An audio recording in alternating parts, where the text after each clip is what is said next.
13 options will be available, and please RSVP if you are able using the link in Friday News.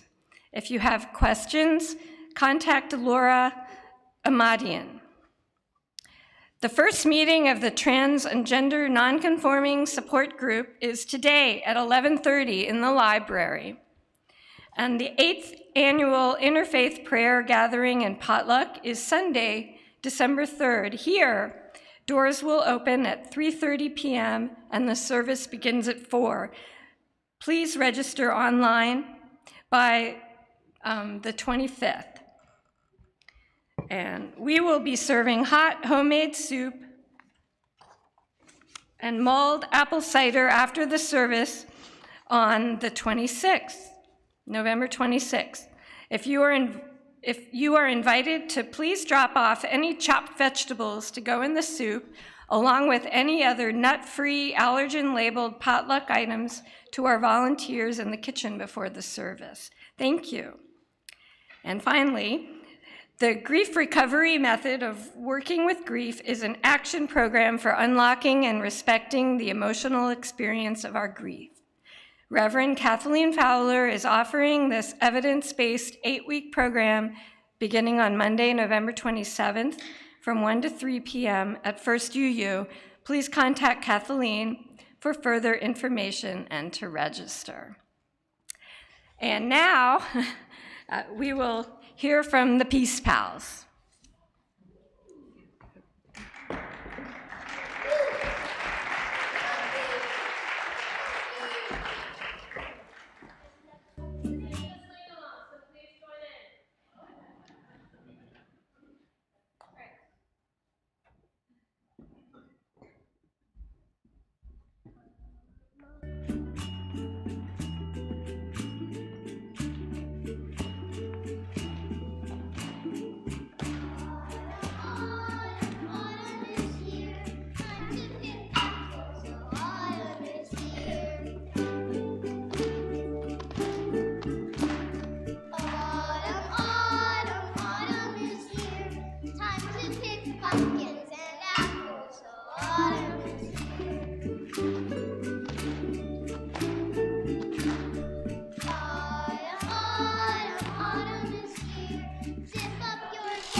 Great job, Peace Pals.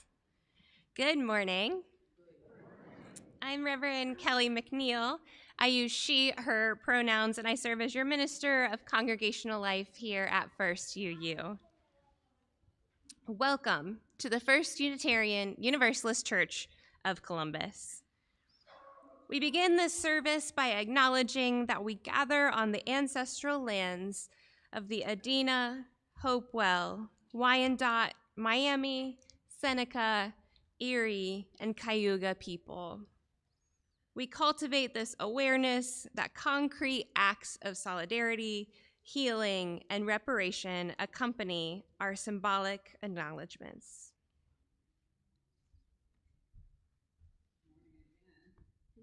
Dr. Teresa Cooley. I'm the Developmental Ministry here. My pronouns are she and her. Our opening words come from a collective poem that was written by a group of young people from the Interfaith Youth Corps.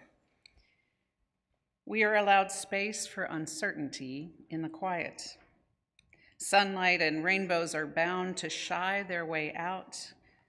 We are allowed space for joy. Whether you believe we're a bunch of accidents or purposes, we are meant to be grounded. We are meant to define our own peace. So while our children meet in the back to prepare to bring in the light, please rise as you're willing and able and turn and greet your neighbor.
It is now time for our children to bring in the light.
To encourage means to hearten, to impart strength and confidence.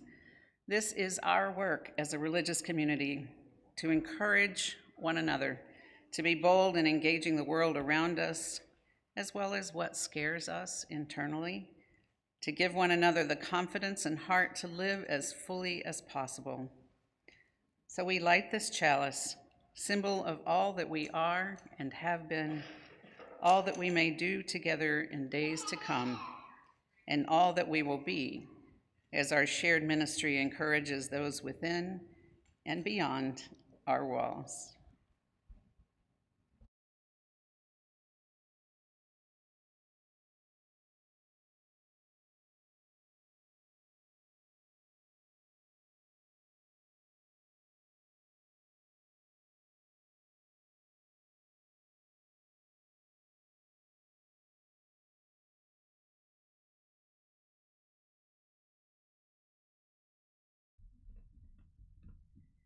Thank you, Harriet, for helping light our chalice. Good morning. I'm Amanda Hayes, your social justice minister. My pronouns are she, her.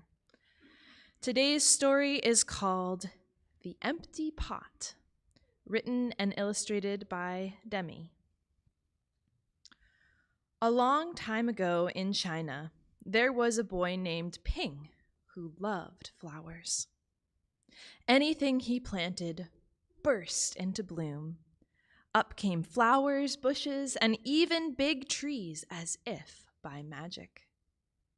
Everyone in the kingdom loved flowers too. They planted them everywhere, and the air smelled like perfume. The emperor loved birds and animals, but flowers most of all. And he tended his own garden every day. But the emperor was very old. He needed to choose a successor to the throne. Who would his successor be? And how would the emperor choose? Because the emperor loved flowers so much, he decided to let the flowers choose. The next day, a proclamation was issued. All the children in the land were to come to the palace. They would be given special flower seeds by the emperor.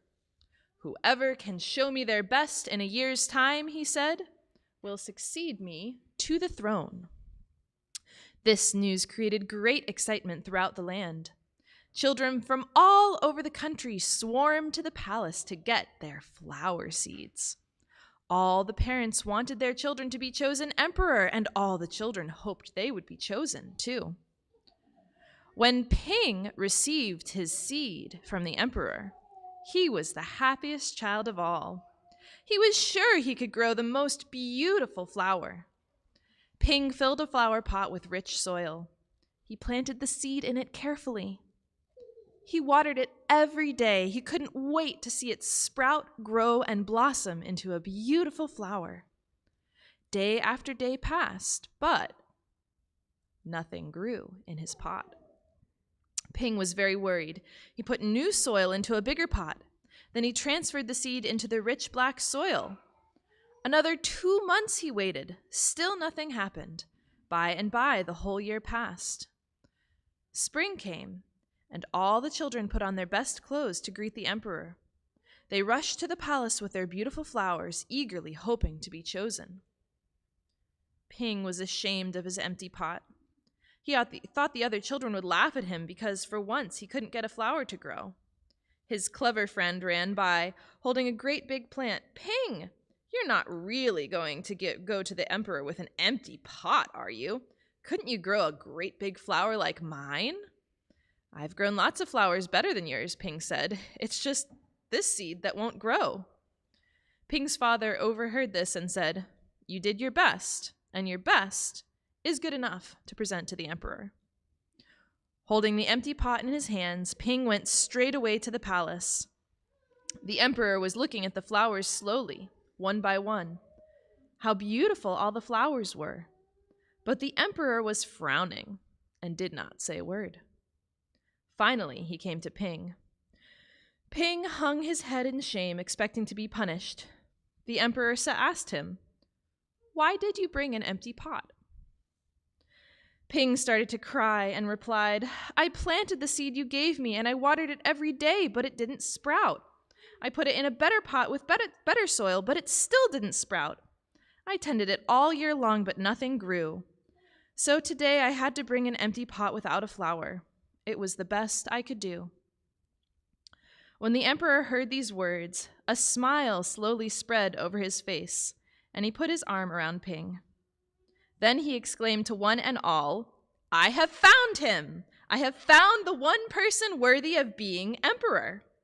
Where you got your seeds from, I do not know, for the seeds I gave you had all been cooked."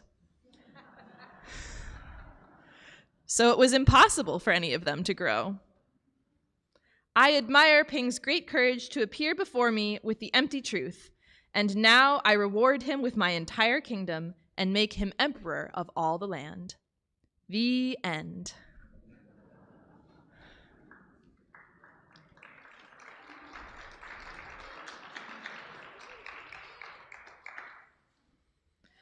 The truth is not always beautiful or easy to share. It can take great courage, especially when it feels like you're the only one who sees what you see. Together, let us sing our young people back to their families and out to class.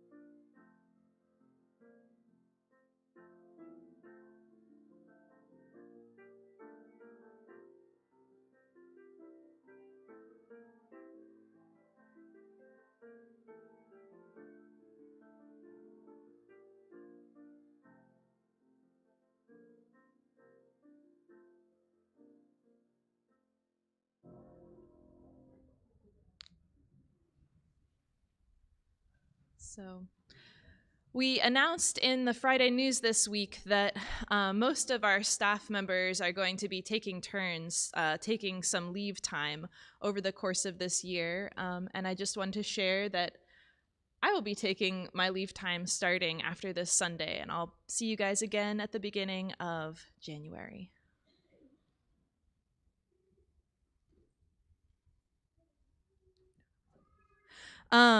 In the month of November, our Share the Plate partner is the Native American Indian Center of Central Ohio, or NACO.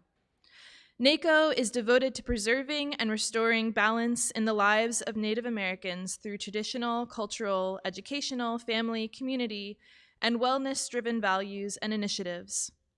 NACO has been running fundraisers for the past several years for a Land Back NACO campaign to buy land for a community center, sharing our plate to support our Indigenous community and securing a place for themselves in our state is one small way we can respond to the history we know, that First You Use physical location is built on land that was stolen from Native peoples. Please use the QR code on the order of service, text the number on the screen, or go to our website, firstucolumbus.org, and click the Donate tab to share as you feel called. Your gifts help build a better church and a better world. Thank you.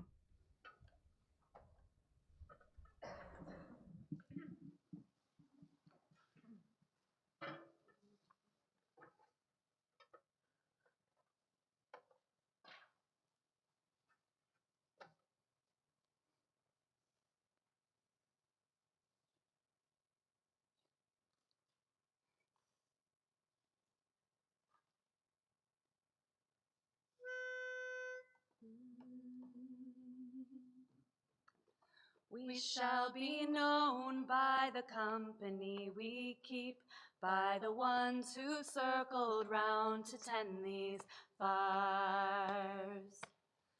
We shall be known by the ones who sow and reap the seeds of change alive from deep within the earth. It is time now.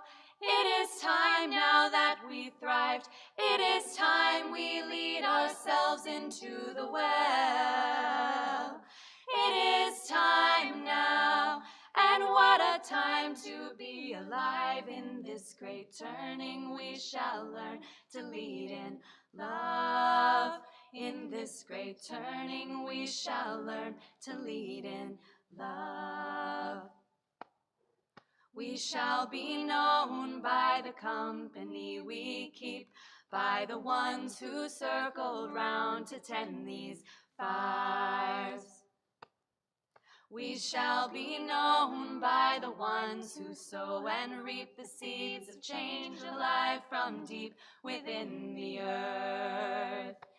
It is time now. It is time now that we thrived. It is time we lead ourselves into the well. It is time now, and what a time to be alive. In this great turning we shall learn to lead in love. In this great turning we shall learn to lead in love. We shall be known by the company we keep, by the ones who circled round to tend these fires. We shall be known by the ones who sow and reap the seeds of change alive from deep within the earth. It is time now. It is time now that we thrive. It is time we lead ourselves into the well. It is time now, and what a time to be alive.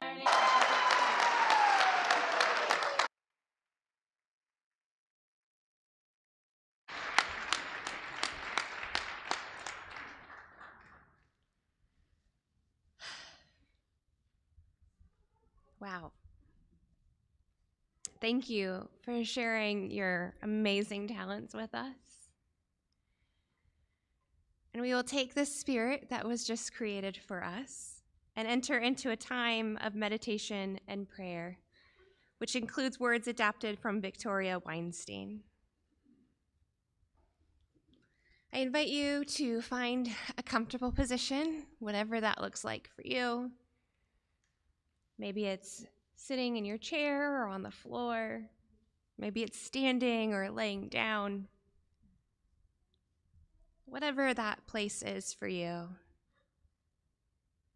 And as you're comfortable, I invite you to close your eyes. As we take in a cleansing breath together, breathing in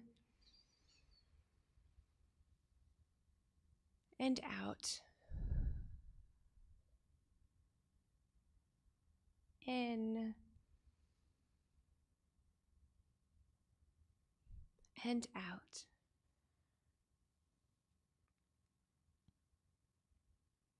Spirit of life and love, God of many names and beyond any understanding, we are grateful for this day, for one another, and for this space of safety and care. We hold all those in our community who are struggling right now. We hold Carl Kuldusky, whose longtime pet of 20 years, Roscoe, passed away. And then a few days later, Carl's close friend and roommate, David, died.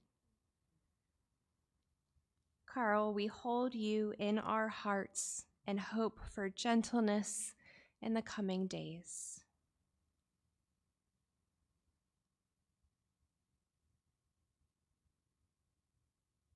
We hold all those in this community, whatever they may be experiencing right now, with love and compassion, remembering that this church is a body.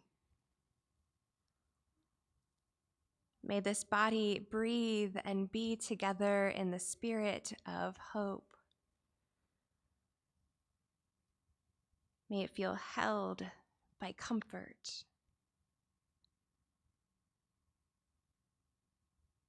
Those who seek consolation, may they find it in the solace of this moment.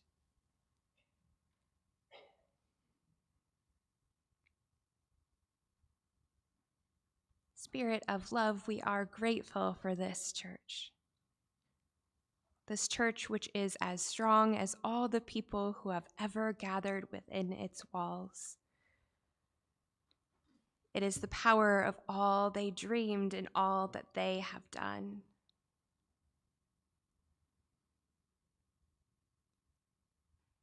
Spirit of grace, we are grateful for this church. This church which is as vulnerable as the most newborn and untried of its members. This church which is ancient and is ever new.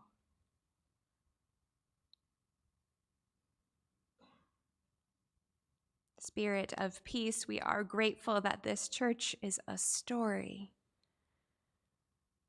It is the story of lives that are interwoven, brought together in this place and this time for the simple purpose of caring for one another and helping one another along the arduous path from birth to death.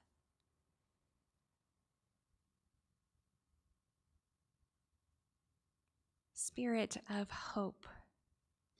We are grateful for the ways that this church is a vision. It is a vision of unity amid diversity. It is a vision of reverence for all of creation. It beckons us beyond the concerns of our own skins. In this quiet, may we abide as one body in the spirit of faith, hope, and love that is the story of this church.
Woo, that was awesome.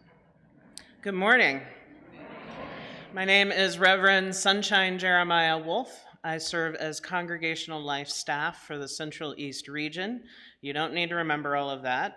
If you are new to Unitarian Universalism or this church, I'm kind of like a bishop, but I don't have any of the power. Right? Because the power lies in our congregations, not in our hierarchy, right? So I offer support and care with this congregation who's had quite the couple of years here, and I had the privilege of being with your board of trustees, your transitions team, and your wonderful staff yesterday. So it is a delight to be with you again. I am a short, fat, white-skinned, multi-racial indigenous human with short brown hair, salt and pepper beard, and a purple button-down shirt with a rainbow-colored stole. We do visual descriptions at the UUA now to help folks who cannot see well be able to participate more fully in our experiences together. This morning's reading comes from the Reverend Julian Soto, who wrote the book Spilling the Light. Some of you may be saying, but the name on there is Terasa Soto. Teresa recently changed the name to Julian, so that is the name I'm using, and it's called We Hold Hope Close. In this community, we hold hope close. We can't always know what comes next, but that cannot dissuade us. We don't always know just what to do, but that will not mean that we are lost in the wilderness. We rely on the certainty beneath, the foundation of our values and ethics. We are the people who turn to love like a North Star and to the truth that we are greater together than we are alone. Our hope does not live in some glimmer of an indistinct future. Rather, we know the way to the world of which we dream. And by covenant and the movement forward of one right action and then the next, we know that one day we will arrive at home.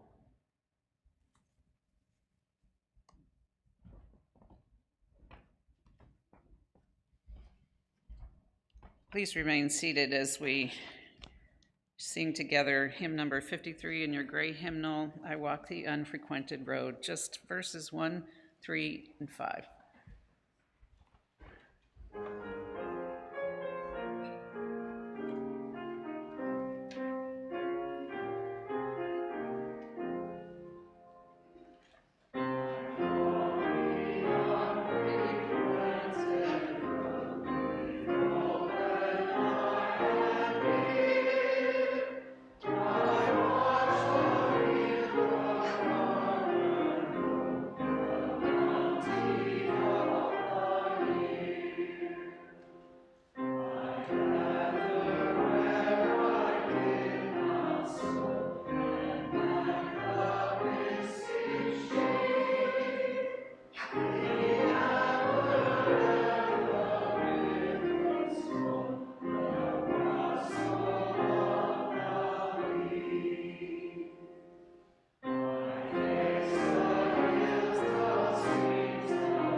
Song as you're going to have this Sunday. This is not really a typical Thanksgiving service.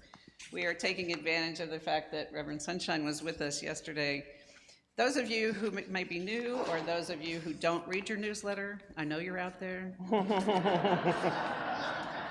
may not know that we are engaged in a developmental ministry together for the next few years, and that's different from a typical 2-year interim. We're going to expand our time together so that we may address issues that have happened in a tumultuous last few years, issues that have happened throughout the history of this church, and have some vision for how we want to go forward in a new way together. So we work with a transition team. Those of you who are on the transition team, would you rise so that we can recognize you? Thank you for that service.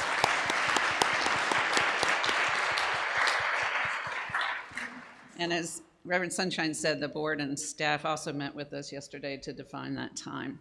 So we're going to have a conversation about what developmental ministry means, and we're going to draw mostly from Reverend Sunshine's experience with this new kind of ministry that we're engaging in together. So I want to begin with some words from the Reverend Keith Crone, who is Director of Transitions at the UUA. He said, Seth Goldenberg, author of the book Radical Curiosity, believes that we are in an interregnum, or more plainly, in between times. He suggests that in times like this, we should not be looking for answers. We shouldn't be looking for control. We shouldn't be looking at little things. We should be looking at big things. We should be asking questions. Indeed, he points to Einstein, who once said that if he had an hour to solve a problem, Einstein would spend 55 minutes coming up with the right questions. Then the answers might be easier to find and have more meaning. What are the questions of our time? And this felt like an appropriate place for us to begin, because we are not going to be finding answers anytime soon in our ministry together. That's a lot of what developmental ministry is about, is asking the right questions.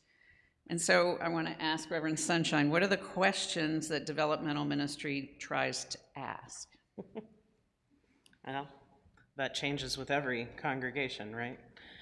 Because every community, I like to say, every congregation is unique and special snowflake, just like all the other snowflakes. And what that means is we have the same core. We're all made of water, but it all shapes differently in every little place, right? And so what are the questions that are unique to this congregation in Columbus, Ohio? What are the questions unique to this congregation based on its history, on who's here now, who the new people who have come into the congregation are? And it's important to figure out what is the core of what you need, what is deeply and most truly important to you. I think of the work of Priya Parker, who wrote the book, The Art of Conversation, and in her work, she talks about social gatherings of all varieties being about meeting the needs of the people. And the needs of the people change. How many of you have been a member of this church for more than 20 years? Of you, how many of you have the same needs now that you had 20 years ago? A couple of folks, okay, yeah. But by and large, no, right? And I would guess that the needs that you had when you first came in are not the same needs as the people who are coming in today, right? We change. And so we have to ask over and over and over again, what do we need now? Who are we now? And developmental ministry is a time to really go into that deep and to figure out what's our history, what's our story, and how do we go from there. We think of it as emergent work, that it's ever becoming. We are ever-changing human beings, and so our communities are ever-changing. And so always asking the question, what is the emergent work right now? In the words of Adrienne Marie Brown, what is the work that only the people who are gathered here in this moment can do that other groups cannot? There's something you can do together that no other community can do. Engaging in that process of discovery is a gift. But the most important thing I want to say about developmental work is that usually it means you're leaning into the growing edges of your community, the growing edges of yourself. What that means is the stuff you're not really good at. How many of you really like to do something you're terrible at? There are a couple, there's always a couple, but by and large, again, there's not any question I'm going to ask. I love Unitarian Universalism. If I ask a question, there's always going to be a couple of people who say no or a couple of people who say yes, no matter how the things go, right? And that's one of our great gifts, is that we get to model for the whole world. We do not have to think, believe, or act alike in order to have a holy and sacred community together. But one of the things I know when folks have to lean into someplace that's a little uncomfortable is that we like to get through it as quickly as possible. This is how I do dishes. as quickly as possible. I don't want to do it.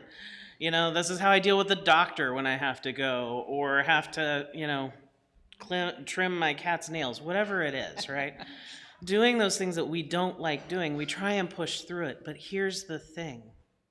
In communities where difficult things happen or where we're trying to wrestle with complicated questions, pushing through it, owning that sense of urgency, can stop the important conversations. And if your job right now is to engage with the emergent, to ask the holy questions, then just like Einstein, you have to be willing to sit with it for a while. So here's my best advice to you in the next few years. There are going to be moments when you're like, but we just got to get this done. There is nothing that has to get done right away unless somebody's life is at risk or the building's on fire, right? Take your time. So one of the big tests of developmental ministry is to tell the congregation's story, the historical story, but also the story of who you are now. And given what Reverend Sunshine was talking about, the plethora of uniqueness among us, it's a challenging thing to do. So how do we tell a congregation's story in a way that is inclusive of people who might still be hurting from the past, people who are really tired of talking about the past, people who don't have any idea what we are talking about, who might be new? So how might we tell a cohesive story? Absolutely. So for people who might not be new, in the last couple of years, there was some conflict.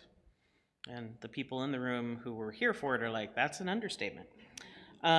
It's been a difficult time for this congregation, figuring out new relationships with ministry, with staff, with each other. And I'm sure you will hear more about that as time goes on. What we have learned is that not just in Unitarian Universalism, if you include all churches everywhere in the United States, all synagogues, all mosques, all communities, anywhere from 60 to 70% of those communities have experienced some form of harm from leadership, whether that is like lay leaders or paid professionals. Something has happened in the past, and that's because we're imperfect, and we're still learning how to do things like boundaries and understanding that people who are in leadership have power. We like to deny that, those kinds of things. So almost every religious community has difficult history that they need to own. And I don't know about y'all, I'm from the Midwest, I'm from Indiana. So if you're not from the Midwest, here's the thing you should know. Many of us are taught you don't talk about the bad stuff. Anybody get that message when they were growing up? Oh, right. But here's the thing, it's really not a healthy practice, and it comes from a long history of Protestantism in the Midwest, right? It's a religiously based cultural value, and it has to do with we don't talk about our sins. Well, one of the things that we know is people who tell their story, they don't live there. There's kind of two ways this can go. Something bad happens, and the community only tells that story, and they tell that story all the time and over, and everybody just kind of becomes identified with it, or they bury it and don't talk about it at all. And as you, I'm sure, understand, there's somewhere in the middle that's actually a pretty good balance. Reverend Martha Munson, may she rest in peace, was one of our wonderful transitional colleagues. And what she would say to congregations is, own the wholeness of your story, because even in the difficult times when something bad happened that you didn't want to have happen, good things happen too, right? It wasn't all bad. There were things there that could be helpful or beneficial. But when we don't tell our stories, they get told anyway. They just get told through the grapevine. And then not everybody has the same story, the same information, and misinformation gets out there.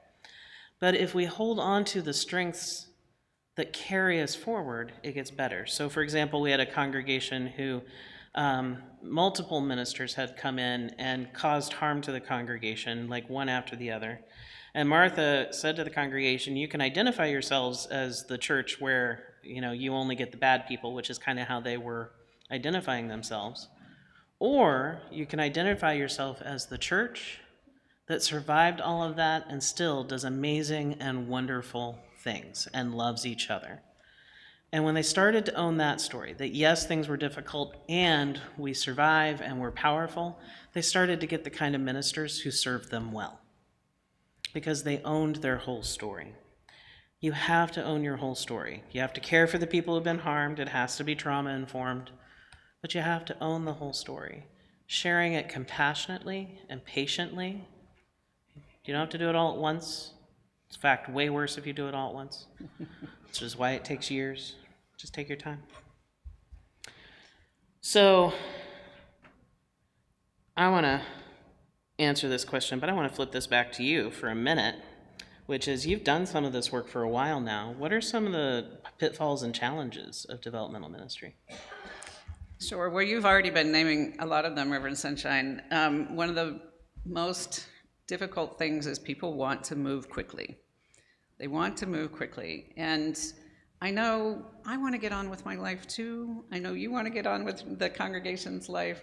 But it's important to hold ourselves in a place of discomfort sometimes, and in a place where we can really create the space to hear all of us. And that, again, takes time. And one of the things that I teach about conflict is the more tense we get, right? What happens in your body when you're tense? That's the sense of urgency. And you can't relax into the work if you're feeling that tension. So what we're hoping to do is to create a space and a time and a hopefully fun atmosphere as well, where we can really relax into the work and take our time in doing it. And most importantly, you've heard me say this over and over and over again, the work is not mine. The work is yours. I'm here to help guide you to some extent. I'm here to help listen to you, but the most important work belongs to you. I think I want to add to that a couple of things. Really importantly, the ministry belongs to you. I will say, as an outsider, as somebody who's been working with this congregation for the past 5.5 years or so, the one thing that I do witness is a whole lot of identification with the ministers as doing the work and as being a big part of the congregation, which they are. But what we really want to see in the next few years is that that is happening and that we're giving the power back to you. And that really becomes your ministry, not the senior minister, not the staff solely, but that all of you all are in this together. Reverend Dr. Sophia Betancourt is the president of the Unitarian Universalist Association, and as she was running for president, she got one of those unscripted answers she gave, which is usually a bad sign, because usually when you go unscripted, that's the thing everybody remembers, and it's exactly what happened. And so somebody was saying, well, we're a congregation, we've been putting in 110% since the pandemic, we've been really trying so hard, but we're still having a hard time getting people to volunteer and show up. And she said, you know what? You shouldn't be doing 110%. You should be doing about 70%. And that, honestly, is, I think, wisdom for your staff. I think that's wisdom for you as a congregation. I think that's wisdom for our lives right now. It's going to take some time to recover from quarantine and all of that. That's not going to be something we can urgently get through. It takes time. So here's my ask for you, congregation. Your staff and your leaders have a really strong tendency to go 100 to 120%. Can you help them not do that? Can you help them go about 70%? Yes. Yeah? Now here's the thing. It means that some stuff that you might think always needs to happen won't happen. That's okay. Is that okay? It'll be uncomfortable. Didn't I mention uncomfortable? But they won't do it if you don't give them permission. So it is as much on you, the community, to help them accomplish that goal, to let it be okay if something slips or doesn't happen right away, to resist that urgency. Because I love you all, I think you're amazing, but y'all have an urgency problem too, right? Like, I'm not making that up, so all of y'all help each other. So one of the things that you said yesterday during the workshop that everybody kind of went, ooh, was that communities that hold the complexity of the community can hold the complexity of the person. So can you say more about that? Yeah, in fact, I think I was asked to repeat it twice, if I recall. It's this. Those stories that I was talking about in your experiences, city is not something that's baked in. It's like it's either my way or your way, this lane or that. We are a messy, messy race, the human race. Congregations and communities that hold the complexity of their stories, that allow the messy history to be real as well as all of the strengths and wonders and joys, are places where folks who are experiencing complexity themselves feel welcome.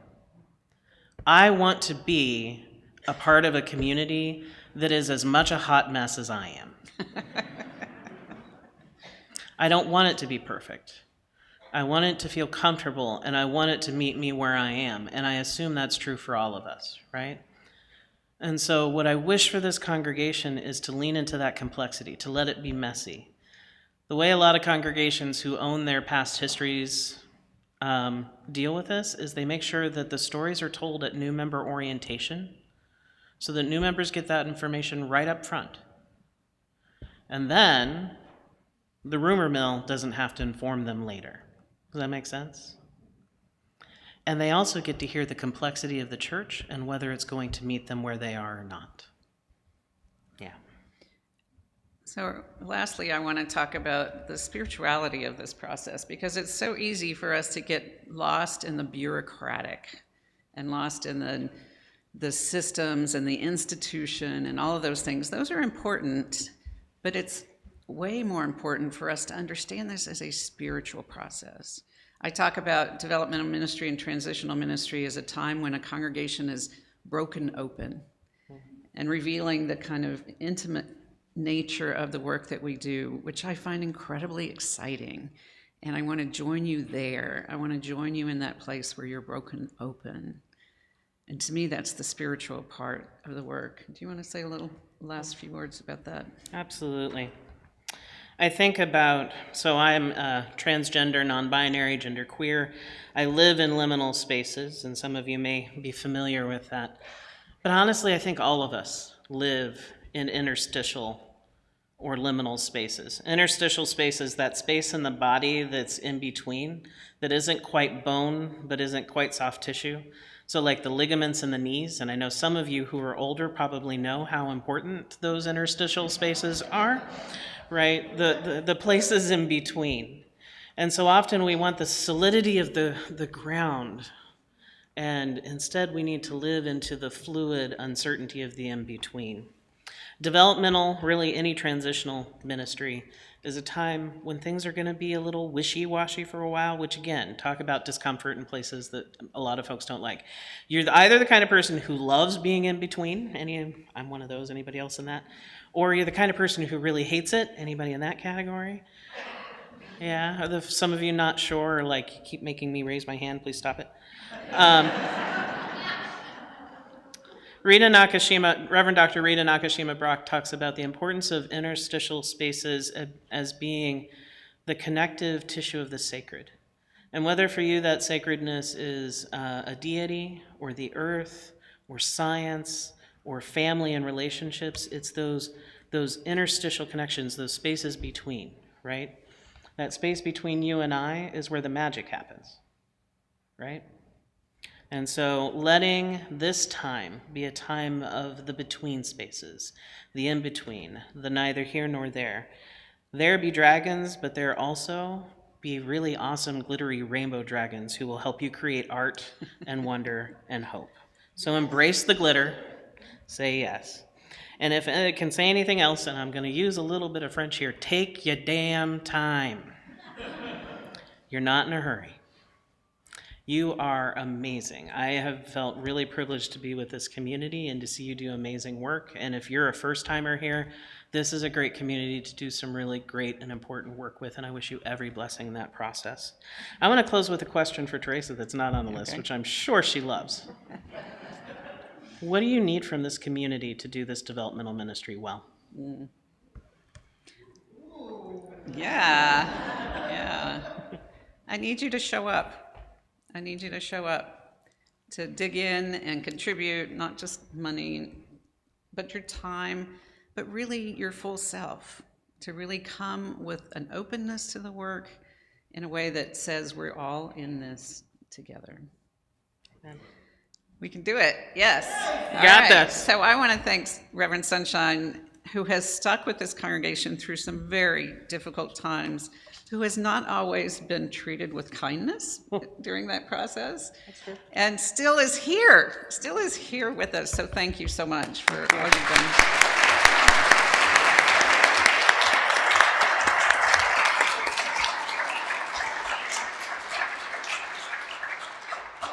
And now I invite you to rise in body or in spirit to sing our closing hymn, number 1029.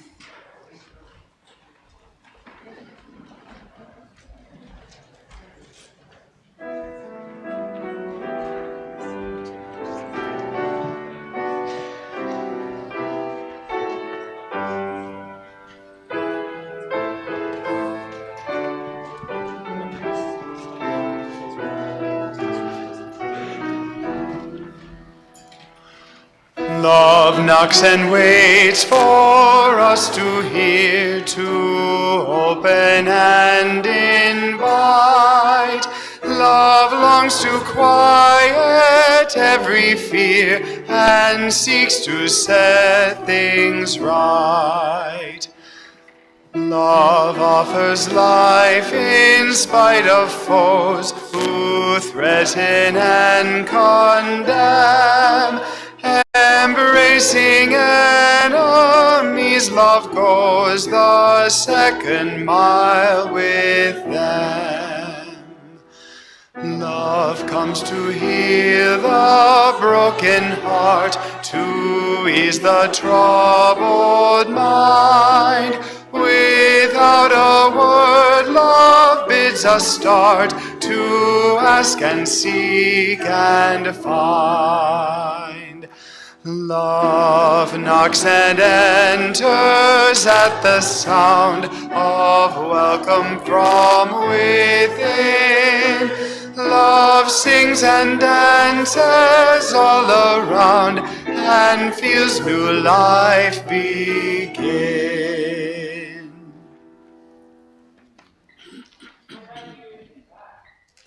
You to face across the aisles towards your neighbors. Wave at people, wave at the choir. Hi, choir. This is your sacred community. It is with these people, whether you like them or not, and you don't always have to like them or agree with them, but it's with these people that we create each week anew, each world anew, where we find hope and connection, where we do the hard and important work of love and grace and mercy. We give forgiveness, we try again, and we give our most holy and sacred yes. So I invite you, looking at this community, to say now, yes. Yes. Yes. Give your most holy and sacred yes.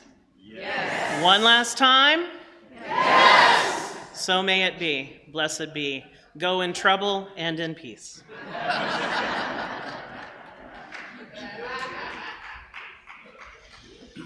Please remain standing as we extinguish our chalice together. We extinguish this flame, but not the light of vision.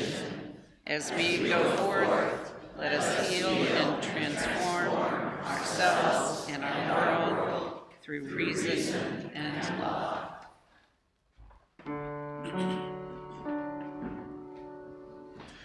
We will keep a place for you wherever you may go.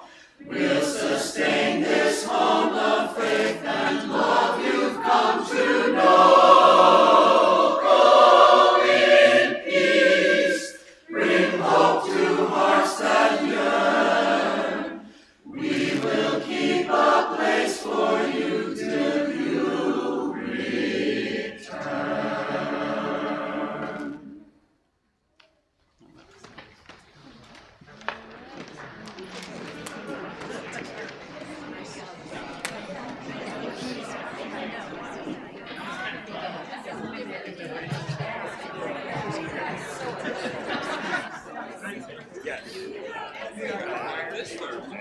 Oh, yeah.